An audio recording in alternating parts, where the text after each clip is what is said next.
In another session of News Tonight, my name is Patricia Lukoma Mpango, and straight away into the bulletin. President Yoweri Kaguta Museveni has commissioned the first ever cement factory in Nadunget Sub-County, Moroto District.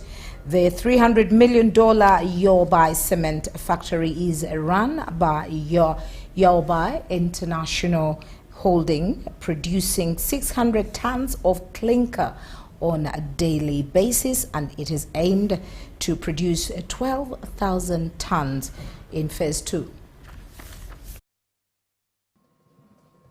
President's distinguished guest who's joined us, the former Prime Minister of Ethiopia. The new dawn in Karamoja is expected to strengthen the local construction economy and provide infrastructure development in the region and its neighbors. The investment changes the perception about the volatile Karamoja to industrial hub. Is no more. Your Excellency, let us drive the innovation and value addition of our resources to the best, so that everyone who believes in investing comes and adds value from Uganda. Your Excellency, I did not achieve this without the support from my chairman. When you gave us the green light, he gave me the green light to access the funds. We've spent $260 million here to have the facility up. We are already spending another $80 million in Ginger. We are already spending another $80 million in Ginger, where the grinding station will be. As we move the clinker from here, we send it down to Ginger in Nibuikwe for value addition to make the final cement. Once fully operational, this project will fundamentally transform Uganda's industrial landscape, ending the long-standing reliance of imported clinker, saving the nation $200 million exchange easier beyond Uganda, South Sudan, Western Kenya, strengthening regional supply, resilience, contribution directly to the East African goals of infrastructure integration. The factory is expected to employ between 3,000 to 4,000 permanent and contract employees once fully operational.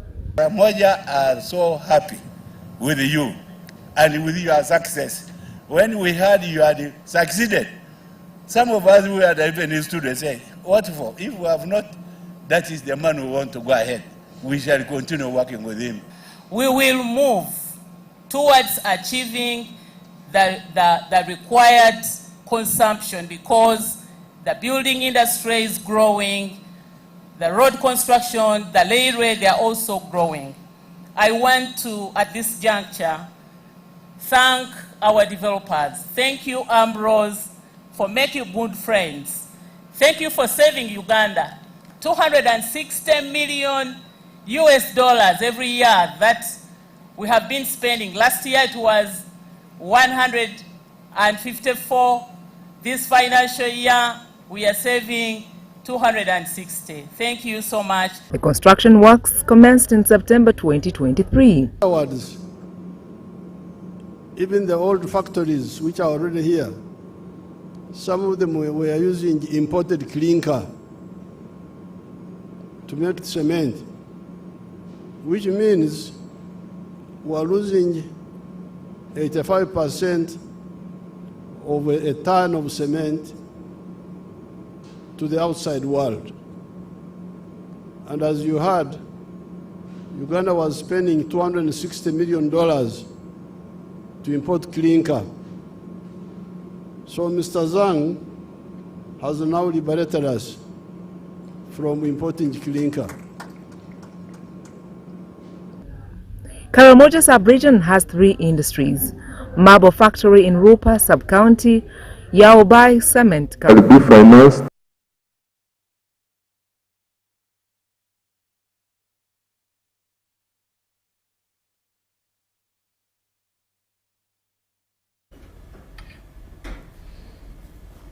And of course, more updates there. We will be bringing those more updates in our subsequent bulletin. Now, over to the budget 2026-2027. Parliament has passed the 2026-2027 financial year budget of 84.3 trillion shillings, raising from the 72.3 trillion for financial year 2025-2026. Of this budget, 33.2 trillion shillings, which is 40% of the budget, will be for servicing, and then that is debt servicing. And then the Speaker of Parliament, Annette Among, conditioned the borrowing to feasibility studies.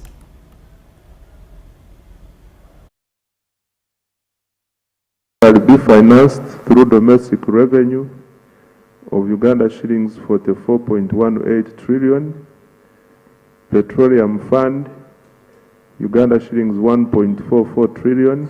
The Deputy Chairperson of the Parliamentary Committee on Budget, Achia Remigio, presented the report on the budget estimates of 84.319 trillion after a budget cycle which started in December 2025. The expenditure allocations are projected to increase by 11.9 trillion due to the additional budget allocations. Governments allocating 1.16 trillion towards the enhancement of salaries for primary school teachers, secondary school arts teachers, BTVET staff, enhancement of wage for UPDF scientists, and implementation in the welfare of public servants, 1.16 trillion. The 2026-27 budget prioritizes agro-industrialization, which has been allocated 2.26 trillion shillings, tourism development, 571.52 billion shillings, mineral-based industry development, including oil and gas, with 435.55 billion shillings. Government also proposes to an additional 496.3 billion to finance multi-sectoral interventions towards the preparedness. This is beyond the specific money to AFCON, but there are sectors surrounding AFCON success, and they are giving an extra 496.3 billion to finance multi-sectoral interventions towards preparedness for AFCON 27. The minority report presented by the Member of Parliament for Kira Municipality, Ibrahim Semujunganda, raises a red flag on the contradictions between revenue and expenditure. Semuju told the House that debt servicing is to consume 33.2 trillion shillings, that is 40% of the budget, and wages and salaries to take a whopping 14 trillion shillings. Our controversial war specialized hospital project. This money is part of the 33 trillion public debt service obligation. Given a list dinner 916 billion, which is equivalent of 247 million US.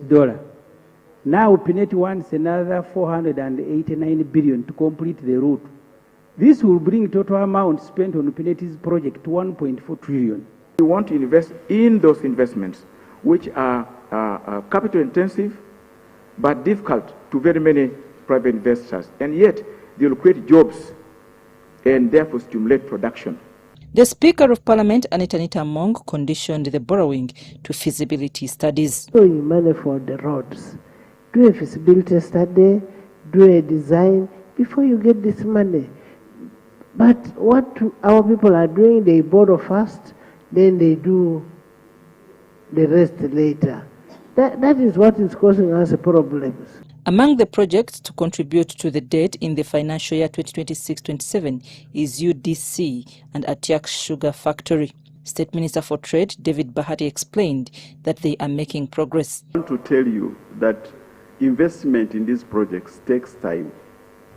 The payback period, the break-even period cannot take less than 5 to 10 years. So some of the projects that we're investing in, it's very hard to get profits in 2 years.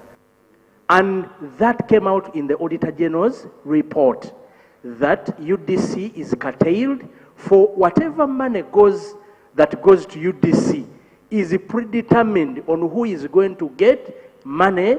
But I agree that we should be critical, and even the figures I have given do not show that we have reached perfectness, that we are at zero.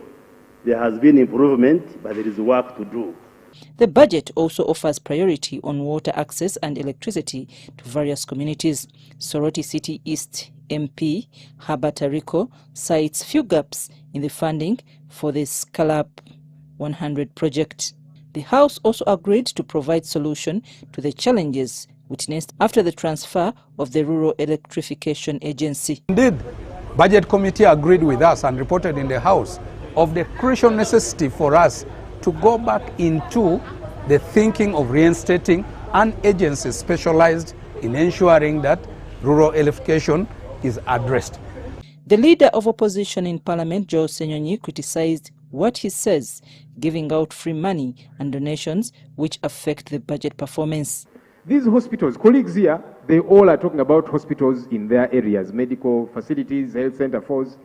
I said, the money we are throwing at Luowa Specialized Hospital, why do we not channel that money to the health center force, to the referral hospitals in the different parts of the country? Why? After the heated debate, Parliament passed the 2026-27 budget. Financial year 2026-2027, those in favor sign the contrary. The ayes have it. I'm Nafka Farida and Gloria Guitabinji at Parliament.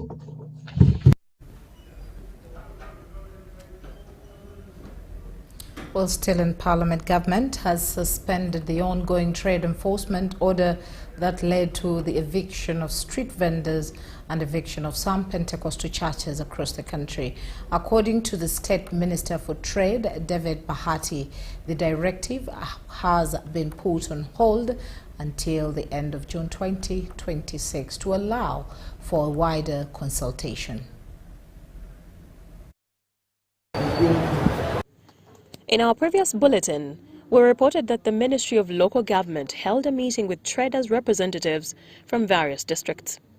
The traders raised a number of concerns, including brutal enforcement methods, confiscation of merchandise, and allegations of corruption among KCCA officials.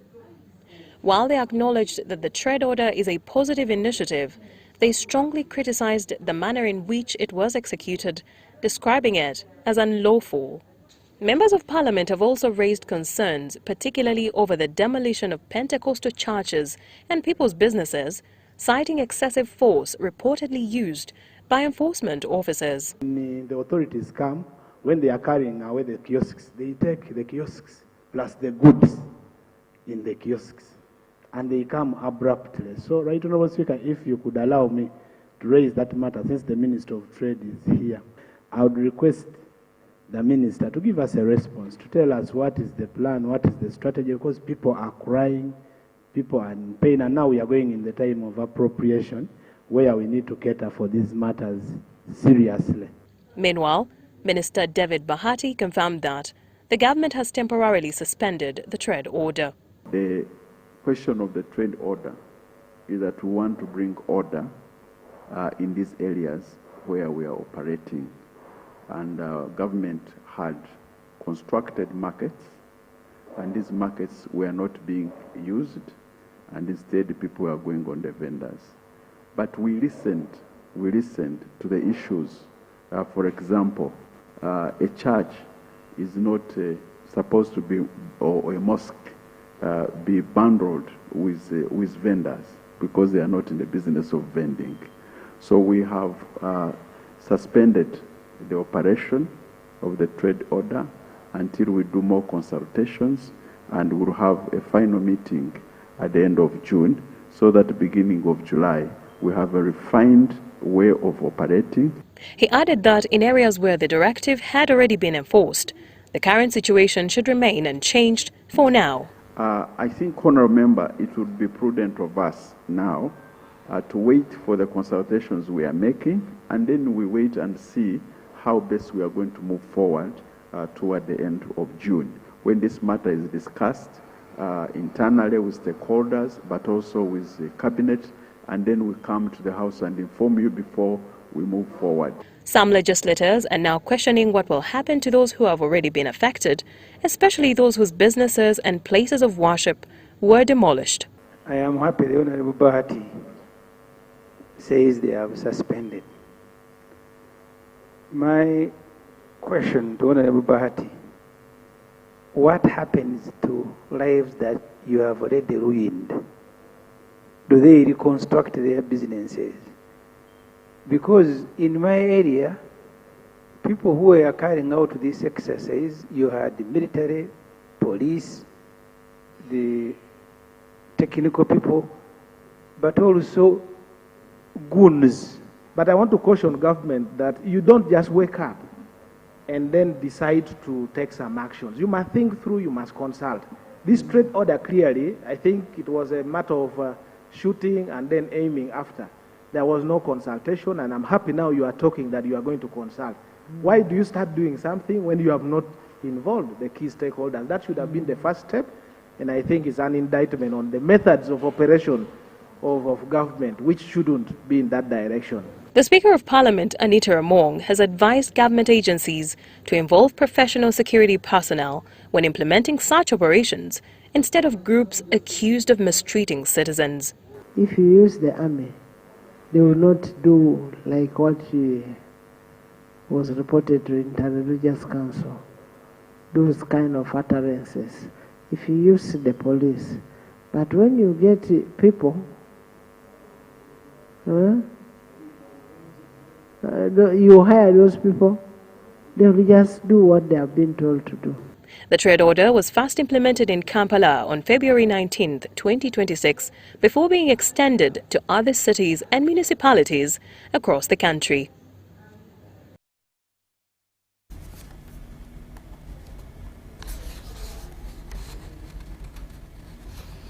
The government, through the Ministry of Education and Sports, is preparing to introduce major policy reforms aimed at transforming both education and healthcare delivery in the country.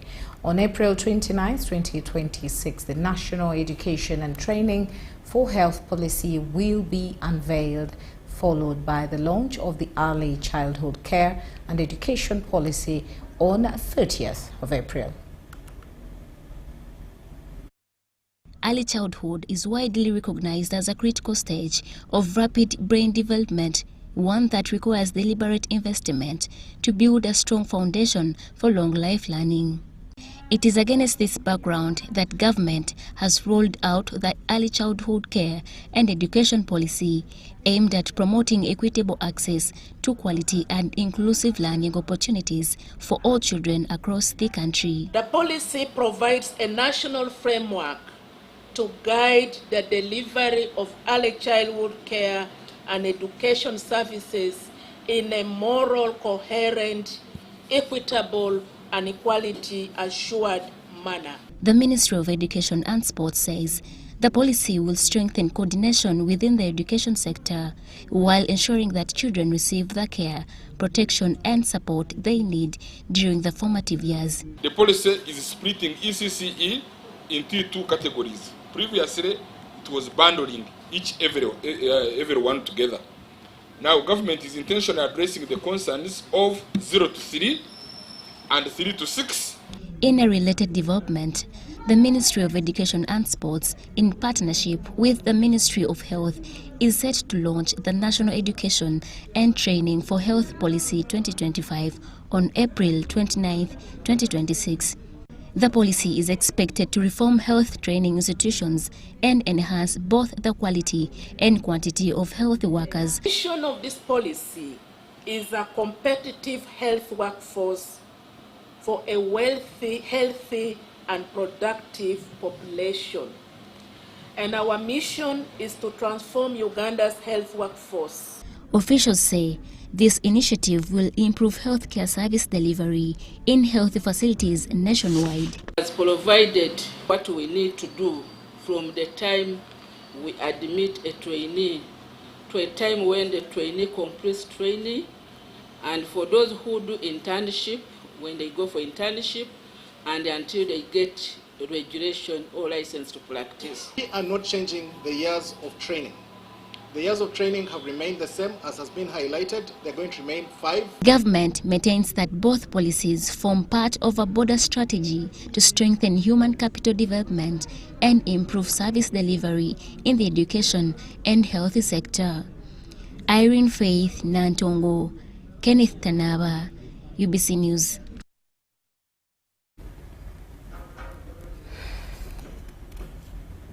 Now, still in the education sector, Uganda's education sector is under renewed focus, with experts calling for reforms that prioritize real learning over exam performance. This was the key message at the Fulbright Memorial Lecture held in honor of William Ssenteza Kajubi at Makerere University. The memorial lecture themed Education Policy Reform as an Enabler of Student Success, the Kajubi Legacy, brought together policymakers and educators to reflect on the direction of the country's education system. A major concern raised was the continued dominance of examinations as a primary measure of achievement. While exams remain important, speakers argued they are not sufficient to fully assess a learner's abilities. The best education, of course, does both. It equips the students with technical skills, as we've heard today, how important that is to prepare young people for employers and to have the skills so that they can make an immediate difference in the organizations and institutions they're joining, but also that they have the capability for independent thought and for creativity and for problem solving that takes them to that next level. And students really need to be ready for that. They need not just for the jobs that exist today, but also for the careers that haven't even been invented yet. And we all know how fast the world is moving today, how quickly it is evolving. And that requires, again, an education system that is nimble, responsive, and connected to the real world. Instead, discussions emphasize the need to focus on what children are actually learning. Experts highlighted competence-based education as a critical pathway forward, an approach that equips learners with practical skills, critical thinking, and problem-solving abilities, rather than relying on memorization.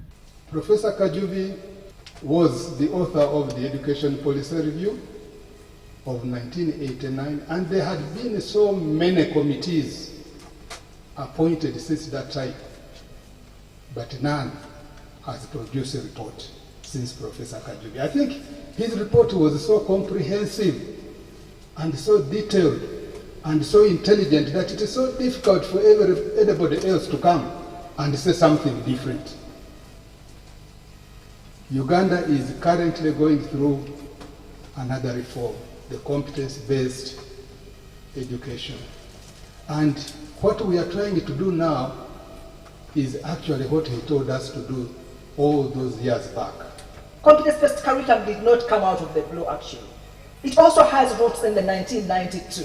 When you talk about educating the whole child, for example, that is about equipping the people or the young people with the skills that they need, the knowledge, the life skills, the values, and so on. It also requires, I believe, something that is truly fundamental, which is a commitment to excellence and accountability.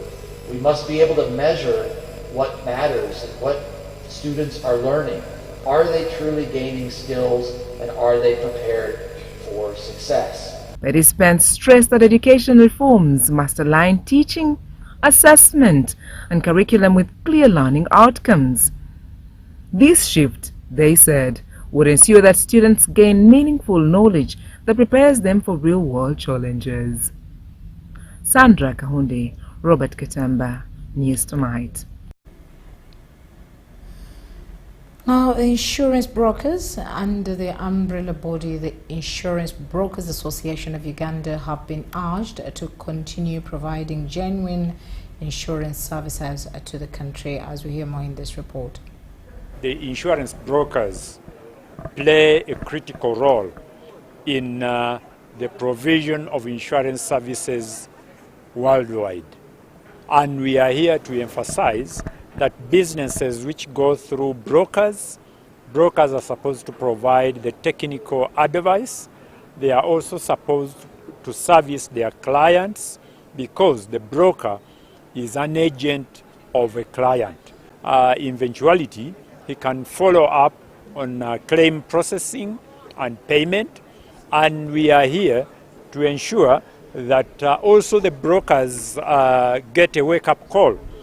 They must know that worldwide it is expected that in the tune of 240 billion USD, United States dollars, is what is the business which goes through the brokers. We want to work with insurance companies. Why? Because the way we manage the financial sector is that macroprudentially we don't want to have people doing business and then these businesses have problems and the problems now cannot be settled and then the business corrupts. When a business corrupts,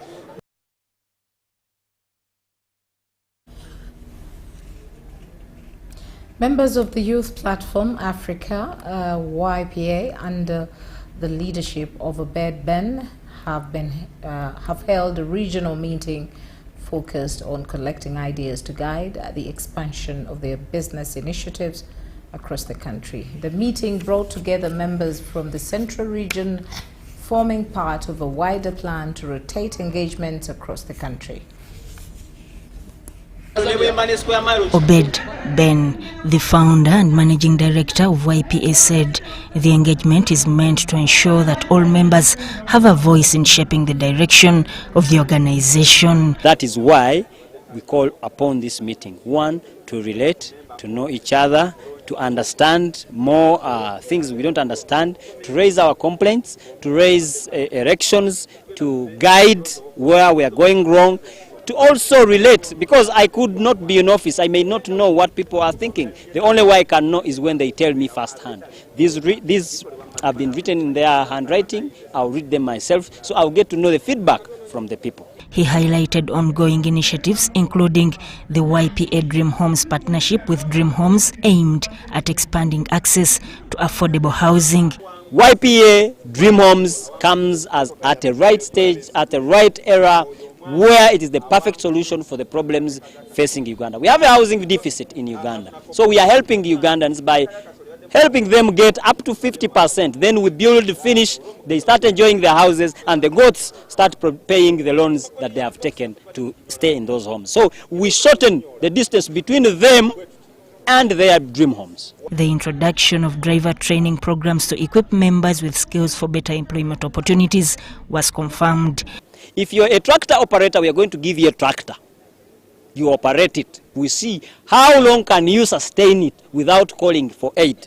If you are successful at that, it means you have passed. So we give you our certificate and we can recommend you with our passion, with our might, that this person is going to do extremely well because we have tested them practically, not by theory. Farmers within the platform were urged to embrace maize production projects as a way of increasing agricultural output and boosting household incomes. Dear farmer, the problem is not the poor market. The problem is the poor quantity.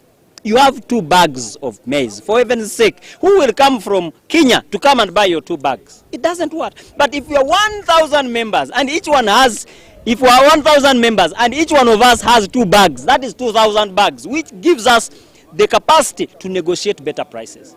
The meeting also focused on improving production in livestock and crops and strengthening coordination among members to meet market demand. YPS says the consultative approach will continue as it holds similar meetings in other regions to support nationwide expansion.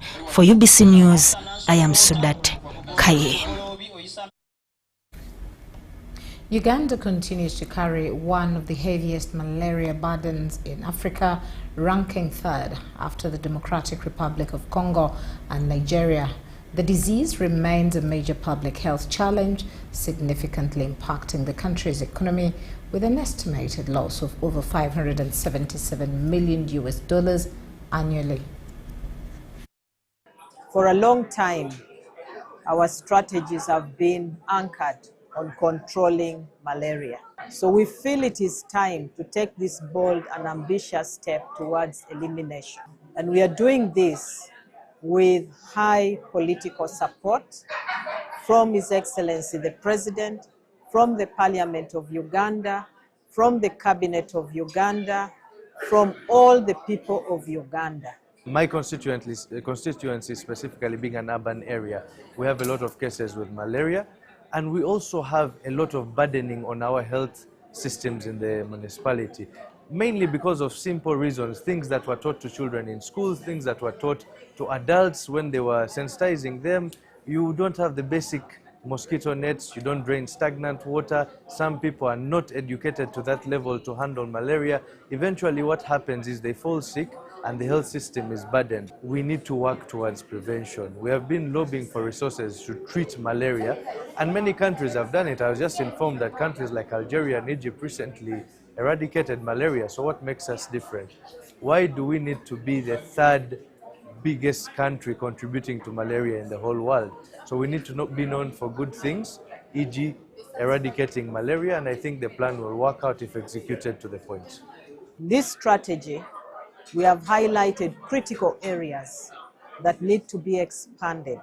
The most important speaks to governance, strengthening governance at all levels, right from the national level up to the community, strengthening management, sustainable financing. Within the strategic planning period, we are going to see that we'll have increased domestic resources for malaria elimination right here in Uganda, and also bringing in the multi-sector collaboration to fight malaria together. When I was at Harvard, I did a whole semester course on the history of diseases in the world, and I took up malaria. Malaria. That is also another story. So by the time I came back, malaria, I knew it from A to Z. If you actually do what we are planning to do, you can raise the GDP of this country, the growth rate, by over 3%. Kyambogo University is positioning itself to leverage artificial intelligence-driven interventions in order to align local innovations with regional and global market demands. The university also plans to utilize competitive research grants to attract more research focused on solving homegrown societal challenges. At the close of the Kyambogo University Competitive Research Grants Dissemination Conference and the 5th STEAM Festival 2026, researchers emphasized the critical role of artificial intelligence in strengthening solutions to local challenges. So we come together here to disseminate and share research findings and see what we can pick from them and take to the next level. Researchers say artificial intelligence can help transform innovative ideas into viable startups capable of attracting investment and scaling prototypes. So, with respect to AI and competence-based education, you can get the information, yes, but you have to understand how that information works, and then you have to understand how to apply that information. They add that aligning local innovations with evolving market demands and global technological trends will foster sustainable and inclusive development. How can we use AI for our benefit? The industries, I'm told, are already using AI and are improving their profitability. And if an industry is going to make more money from AI, there's no way we're going to take it out from them. Participants in the Competitive Research Grants Program also shared testimonies highlighting how their innovations are already making tangible impact in communities. We came up with AgriBuddy, all right? AgriBuddy is basically a centralized platform whereby farmers can get all the information that they need. This information ranges from market prices to the marketplace itself. Then also we have a community forum whereby farmers can ask questions and also share knowledge. Majorly what we exhibited this time around has been recycling, reuse and reduction. And the 5th STEAM Festival 2026 were held under the theme Demystifying Science, Technology and Innovation for Community Development.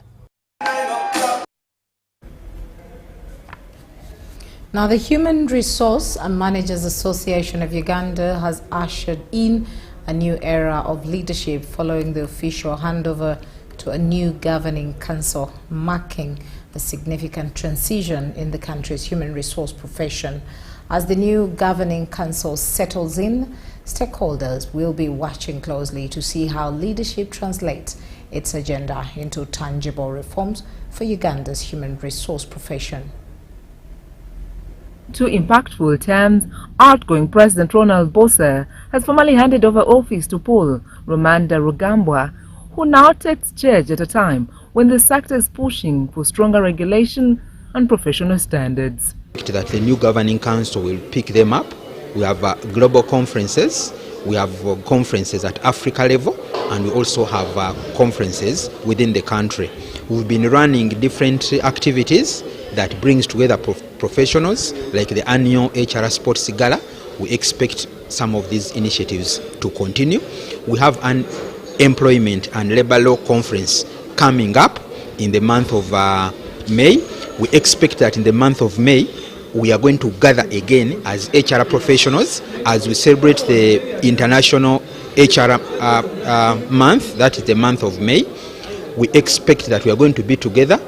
We are going to be having a celebration in the month of May where we come together to talk about the evolving landscape of labor and labor legislation in the country. With the membership of over 1,300 professionals across the country, Human Resource Managers Association Uganda continues to play a critical role in shaping labor policies and advancing workplace standards. The association has been instrumental in championing the Human Resource Management Professionals Bill, a key piece of legislation intended to regulate and professionalize the HR field in Uganda. During the previous governing council, we have pushed the agenda of making sure that we have an HR Professionals Act. The HR Professionals Bill 2025 was before Parliament. We've not been able to close that during the term.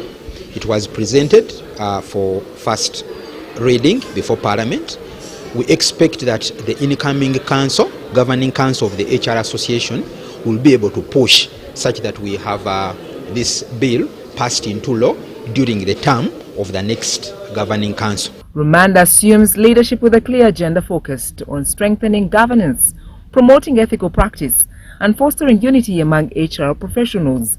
His tenure is also expected to prioritize strategic partnerships aimed at enhancing the association's national relevance and influence. My next 100 days will be defined by what we call governance-led transformation. We need to ensure that there is a difference between the role of the Secretariat and the role of the Governing Council. And this for us is very key because governance is important as HR managers, as HR leaders, because we lead a lot of what goes on into organizations. Thirdly is member or senior member re-engagement, because a lot of our senior members have taken the decision to take a step back, but the Governing Council I lead is going to try as much as possible to ensure that they come in and we support them and define value for them accordingly to the career stages. We also have to move together with our young professionals or emerging professionals through mentorship and leadership development. So these are the future of our country as well as the future of our association. Sandra Kahunde, Robert Katamba, News Tonight. Now, Arua Catholic Diocese has partnered with the Joint Medical Stores to help the elderly through counseling services. Reverend Sir Leonora Torach, the Arua Diocesan Pastoral Counsellor, disclosed that many elderly people go through trauma and stress that easily causes disease among them. All aware that in the past, people have gone through wars, and our people are in post-traumatic stress disorder.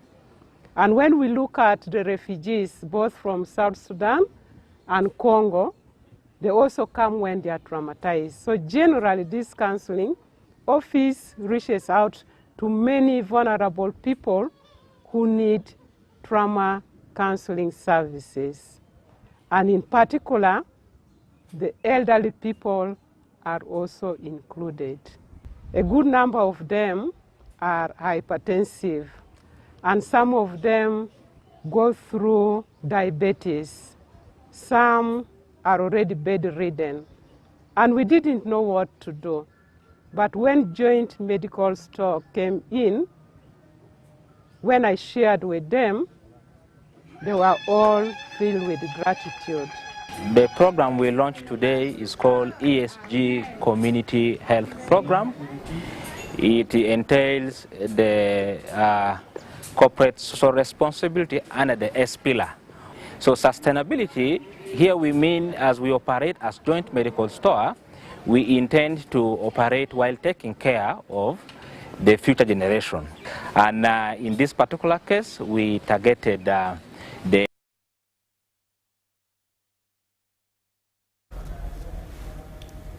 Now, over 300 healthcare professionals have convened for the second National Soft Skills Healthcare Conference 2026, organized by the Little Winnie Foundation in partnership with the Ministry of Health. So for a very long time, we've been preparing health workers with technical skills to be able to make a diagnosis and treat a patient. And indeed, the patient may heal. And we believe that once we train our health workers with the soft skills, and of course they get the technical skills, then we have enough health workers in the facilities, we have enough equipment, we will be in a better place or position to provide holistic quality care. It's a new movement, but working with the foundation, the Little Winnie Foundation, and the other stakeholders, government is committed to seeing that this is scaled up to all parts of Uganda for better quality care. Echampaliriza okubeera nga atandikawo initiative eno kwe kubeera nti nno ndi musawo omuto ateera omusawo omuyiiya naye ateera omusawo ayagala okumanya nti nze nga nze Winnie Nabukeerwa kululo ki lyenjagala okubeera nga ndeka oba ttafaali ki lyenjagala okubeera nga ngatta ku nsi yange naye ateera n'abantu bendalyagadde okubeera nga mpeereza abo nno be basawo ateera n'abavubuka twatandikawo ekintu kino okubeera nga tubalungamya okukyusa enneeyisa yaabwe enkola y'emirimu ateera n'enkwata y'abalwadde. Soft skills is something that Nursing Council as a regulator cannot do away with. It actually comes to strengthen our regulatory responsibility, because that is our mandate. For us, we advocate for quality care, and quality care starts with soft skills. Here we look at nurses and midwives giving their health services in a professional way. Everyone wants to be talked to well. Everyone wants to be cared for well. For example, we want a health care worker. If you met her in the morning at 8, she's serving you cheerfully. And even at 5 p.m., she has the same cheerful face. And that is very important for a patient or anybody who is seeking health care service.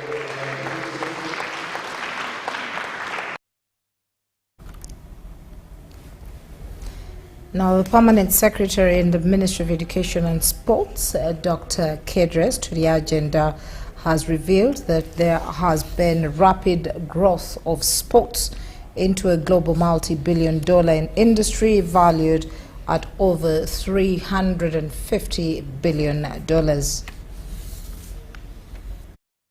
The 2026 theme for World Intellectual Property Day, IP and Sports, Ready Set, Innovate, emphasizes how creativity and innovation, supported by intellectual property, continue to shape and transform the world of sports. Intellectual property is so fundamental and so critical that we as Ugandans and Africans are late in getting its maximum utilization, and therefore appealing to all of us to pay attention to the incoming sensitization, so that we know what it is. And equipment to branding, broadcasting, and fun experiences, intellectual property plays a key role in making sports more dynamic, accessible, and impactful. Every year we have a different theme, and this year we have intellectual property and sports, because there's a lot of intellectual property assets in the sports sector. The music that is played, the designs, the branding, the image rights, the logos that are used. Been encouraged to not only develop and promote sports, but more importantly, ensure they are legally protected. Making commercial value if they are protected. So I think it's a good theme to encourage every participant, every creator in the sports industry to register their intellectual property, because that's the only way the law is going to protect us. We still have very many counterfeit jerseys in the market. And that we recognize and appreciate the conversation that's ongoing around IP and sports, which is very, very important for us, especially as a nation, in as far as the growth of our sports is concerned. From a broadcaster perspective, it's also very important for us generally as a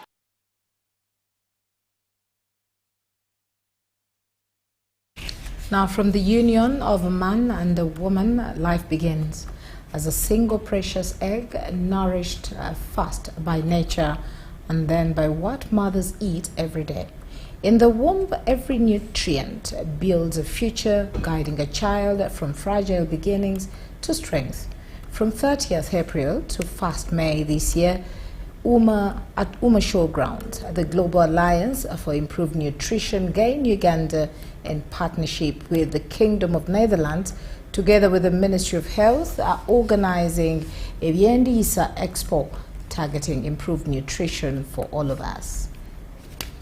The Yendisa Expo is different from other expos in that it will be a practical demonstration of how to eat nutritious foods. The spotlight is going to be on vegetables, how to cook vegetables in a manner that keeps their nutritional value, how to present them in a way that is attractive for your children to eat them, and also how to cook them in a way that they're actually tasty. So there will be cooking demonstrations. There will also be games where we test people on their knowledge of indigenous vegetables. So that is going to be throughout the 2 days. It's also going to be interactive in that we will give an opportunity for the companies that are exhibiting to pitch their nutritious products that day, but also we will give an opportunity for the people who are attending to tell us about themselves or the difference in behavior that they are going to take. And as a Ministry of Health, we also use this as an opportunity to learn, but it also is an opportunity for us to supplement our Nutrition for All campaign that is already ongoing. And this is now physical, it gives an opportunity for people to demonstrate, and also it gives an opportunity for people to showcase the kinds of foods to avoid conditions like hydrocephalus, autism, cerebral palsy. The mothers who are pregnant need to feed well. To the general public, entrance is absolutely free, and the gates are open at 7, and it's free. For the companies that are exhibiting, you need to register to be able to exhibit, but you need to be in the food system. So you could be a company with a product of, a food product, or you could be a service provider. So far we have 130 companies that have registered to exhibit. 76% of them are formally registered with URSP. About 50% of them are SMEs, and 30% of them are based in Kampala or Wakiso, and 70% of them are from outside of Kampala and Wakiso. So we have companies from Mbarara, from Gulu, from Jinja, from Bale. So really this is a national expo. About 26% of our under 5 children are stunted, despite Uganda being a food basket. So we need to bring that number. Also 10% of those lack some micronutrients. So we need to know which foods are rich in what nutrients. And the Biendisa Expo provides such an opportunity to learn.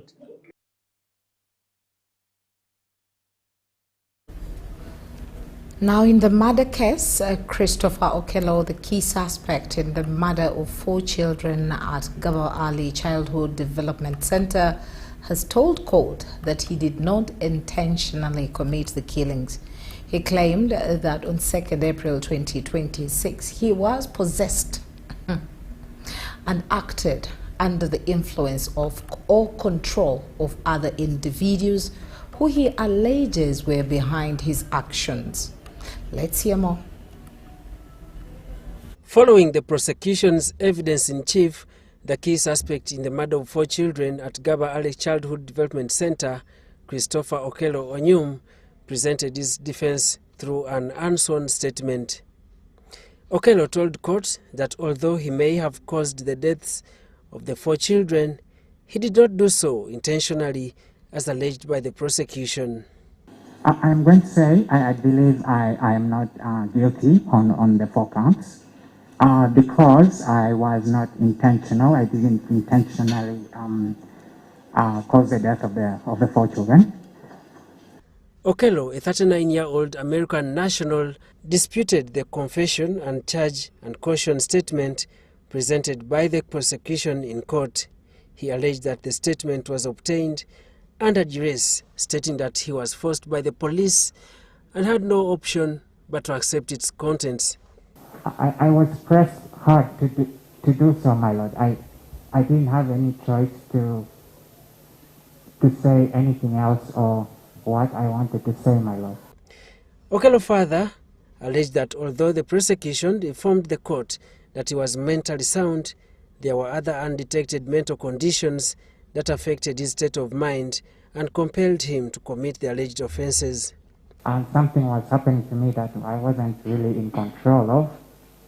Okello also disagreed with the allegations made in the prosecution's evidence that he murdered the 4 children with the intention of ritual sacrifice and personal enrichment. My lord, defense contends that it may not be concluded yet that I was completely mentally fine to the extent that I could have prevented myself from killing the 4 children. He also told court that he had been experiencing distress for some time, alleging that certain individuals were following him and compelling him to perform acts he was unwilling to do. They began to get accountability from me. I tried to rob a bank. Then my lord, I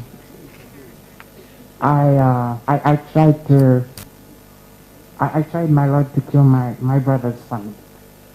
Okello also highlighted to court why he was found with a book entitled In War and a flash disk containing war content from China.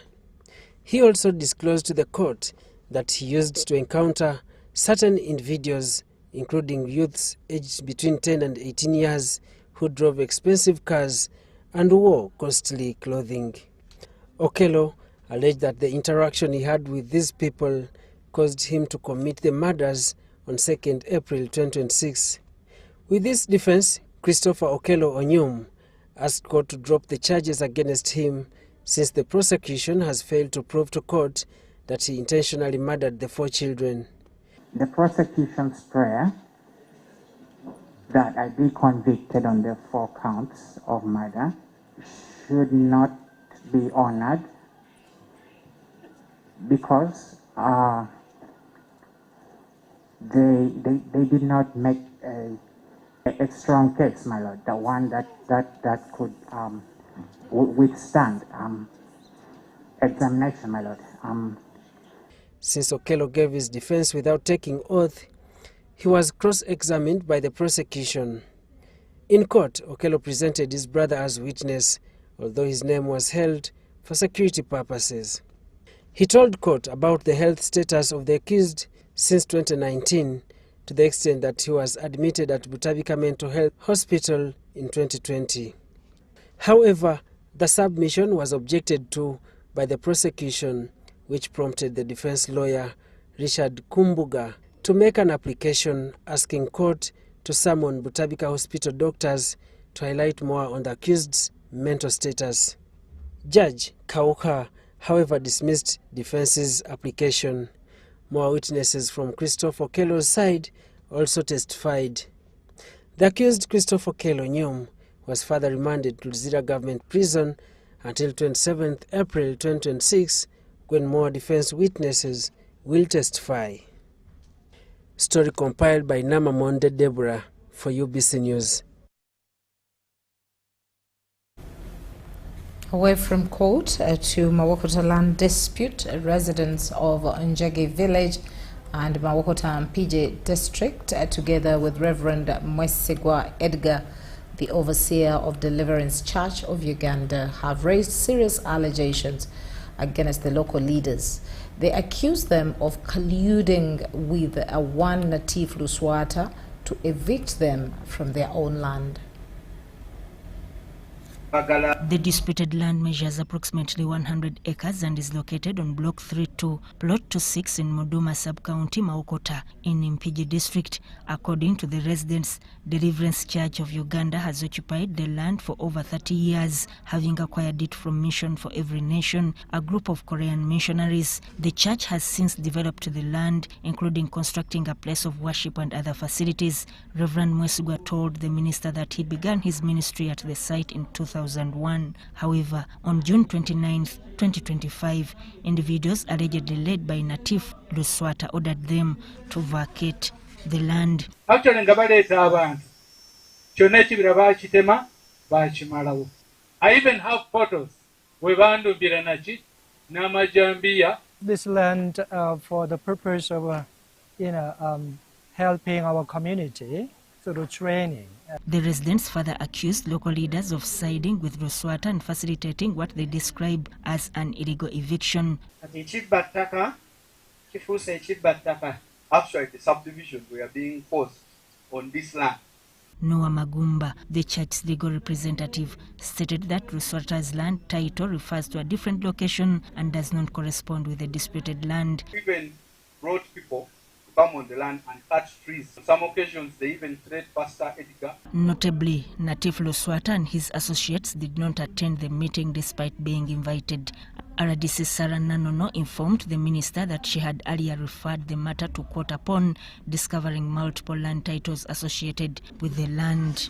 Nasanga ebyapa bibiri kabiri ku block ne plots naye nga waliwo ebyawukanira. In response, Minister Mayanja emphasized the legal framework governing land ownership. Relying on a report from the Mpigi District Lands Office, the minister concluded that Luswata's land title is questionable and does not correspond with the contested land, then ordered for cancellation. 2 titles. Somebody called Luswata has bought another title. Under Section 48, priority of titles, the title which was registered first has priority over all the others. The others are NRT. I have cancelled Luswata's title not really cancelling it, just that's procedure under Section 88, directing the registrar or commissioner of land registration to cancel without resort to court or district land tribunal. That's the law. He subsequently ordered the RDC and district police commander to arrest Natif Loswata and ensure adequate security to the church to ensure that they have quiet possession of their land. Swata and the group be arrested. As directed by His Excellency the President, they can be arrested, number 1, for trespass, number 2, for malicious damage to property. They have cut all their trees.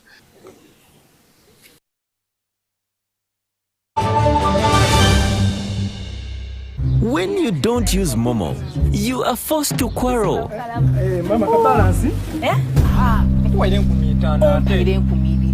Mama, nkwenye nkumitano. Abantu abakuluma atandisa obuyayi mwena. Obuyayi obuliga. Iwe. Ngobi yanko bantu sente dange nizade kolera ngobi nakolera sente dange. Save yourself from quarreling. Use the Momo app or dial *165*3# to pay and enjoy zero charges below 5K. That's the power of Momo.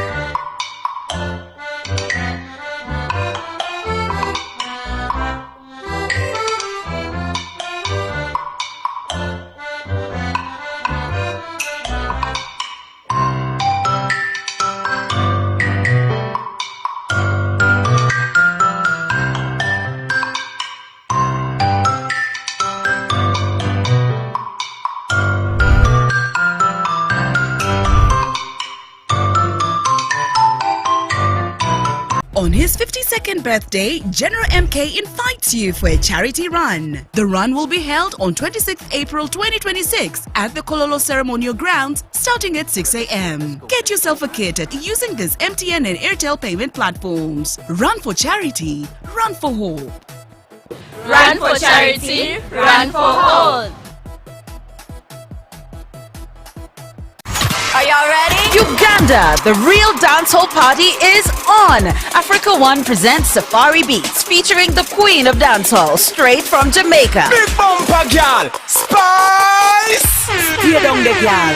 Stay down there. My time to wind up. Let them know say that nobody can stop me shine up. Spice, she's checking in to taste the Rolex, jump on a boda and experience the real Uganda. Then shut it down with a massive concert at Lugogo Cricket Oval, 9th May 2026, alongside Cindy, Winnie Nwaji, and Carol Casita. Tickets are available now on Quicket, M-Ticket, *252# and FlexiPay. Powered by Nile Special.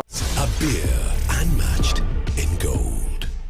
Some people think when a woman starts leading in business, the home will suffer. But many families are discovering the opposite. Before, I worked hard in our business, but I feared making big decisions. I was worried people would say I was disrespecting my husband. Then I joined the group project, where I received training, business support, and coaching that helped me plan better, manage money wisely, and make decisions with confidence. Today, I lead with confidence in my business. I contribute more at home, support our family needs, and help reduce the burden on my husband. I'm not competing with my husband, I'm standing with him. And our marriage has not weakened. It has grown stronger. We understand each other better, we plan better, and our family is better off because her voice counts. When a woman is supported to lead, the family can move forward. The GROW project is empowering women with skills, confidence, and support to make informed decisions that strengthen their families and grow their businesses. Respect her voice, support her choices. For more information, contact your district or city GROW project focal person or call 0800 307 777. The GROW project is a government initiative implemented by the Ministry of Gender, Labour and Social Development and Private Sector Foundation Uganda with support from the World Bank. When you don't use Momo, you get insulted by strangers.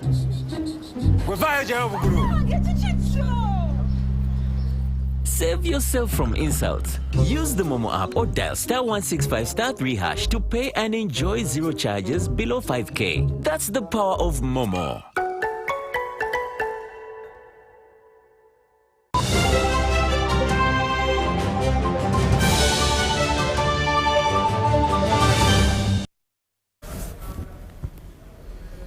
Welcome back into the world of business. The Boda Riders Cooperative Union, in collaboration with Spiro Uganda, has appealed to the government to reduce fuel costs and related taxes as a way of easing transport challenges and supporting economic development. Fuel prices in Uganda continue to fluctuate, with many attributing the rise to ongoing geopolitical tensions between Iran and the United States. For over a month now, pump prices have remained unstable, raising concern among citizens and transport operators. Despite government assurances that the situation is under control, Boda riders say the increasing fuel costs are significantly affecting their daily income and operations. Now this means crippling our families, because fuel is our source as Boda riders. It is part of what we use within our work. The vessel that we've been waiting for, carrying 119 million liters, arrived at Mombasa, and we are discharging.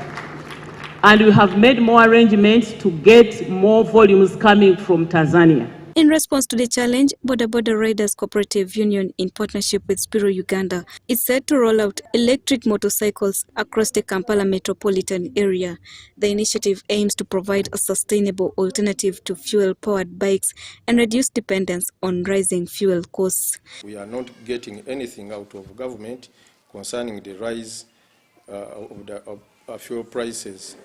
As Boda leaders, that's where we are stepping in to mobilize and sensitize our riders this time around to change from fuel to electric mobility. According to the union chairperson, the move is also intended to address the ongoing fuel crisis, with a litre of fuel currently ranging between 6,000 and 8,000 shillings. However, the riders are calling on the government to provide more support, particularly in ensuring a stable power supply to minimize outages and meet the growing demand for electric mobility. They should also step in and help people with EV that are in EV industry to reduce, such that they reduce the prices of electricity, but also the bureaucracy in getting, in applying for three-phase meters. They've also urged the government to consider revising the national budget ahead of its reading to address the challenges in the transport sector. Charity Marion Imnat and Stephen Kalisha reporting for UBC News.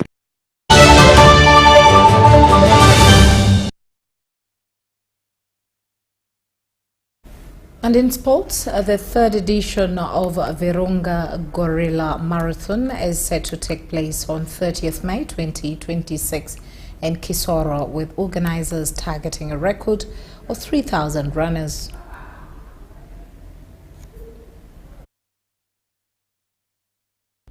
The event, officially launched Friday in Kampala by State Minister for Tourism and Antiquities, Martin Mugara, brought together government officials, sponsors, and members of the running community. I'm happy now that when you participate and help grow this carbon credits as now a solution to the challenges of global warming and all these other issues that come with what we the humans do to survive going forward.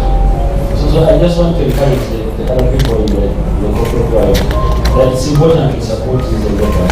It doesn't have to be too much, but it's always good because we're doing this for the very Ugandans and the well-being. Organizers say the marathon continues to grow rapidly after attracting 1,000 runners last year. We are able to over 4,000 runners. These runners came from Uganda, Kenya, and Ghana, and Sri Lanka. We were able to access the we are able to increase the use of zero as a we are able to increase the use of elimination. This year's theme, Running for Climate Action, highlights the marathon's focus on conservation, tourism, and community development. It is a pleasure to stand before you today as we announce a meaningful partnership between Airtel Money and the Virunga Marathon, an event that continues to champion conservation, community empowerment, and social impact. Today, we take another step in advancing our vision of a cashless economy, one that simplifies transactions and makes them more accessible through digital solutions. At Airtel Money, we believe that the future of financial transactions is digital, driven by simplicity, accessibility, and convenience. Officials praise the initiative for promoting both environmental awareness and athletic talent. Event sponsors, including Tusker Light, say they will enhance the experience with a neon rev after party featuring music and entertainment. Style about people running and for good health, but also enjoying themselves while they do it, and that's what Tusker Light stands for. In fact, what we always do at all our marathons is at the end of the day, we sum it up with a festivity, a party, an enjoyment called the neon raves that just has us share with you musicians, acts, entertainment that just celebrates everything that has been done throughout the day. Participants will compete across multiple race categories, including the full marathon, half marathon, 10-kilometer and 6-kilometer runs. A new 112-kilometer ultra trail has been introduced, offering runners a challenging route through rainforest, hills, and volcanic terrain. Organizers expect runners from across East Africa and beyond as the marathon continues to position itself as a leading regional sporting and tourism event. And that's all we had time for. Patricia Lukoma Mpango is my name. It's a good night from us.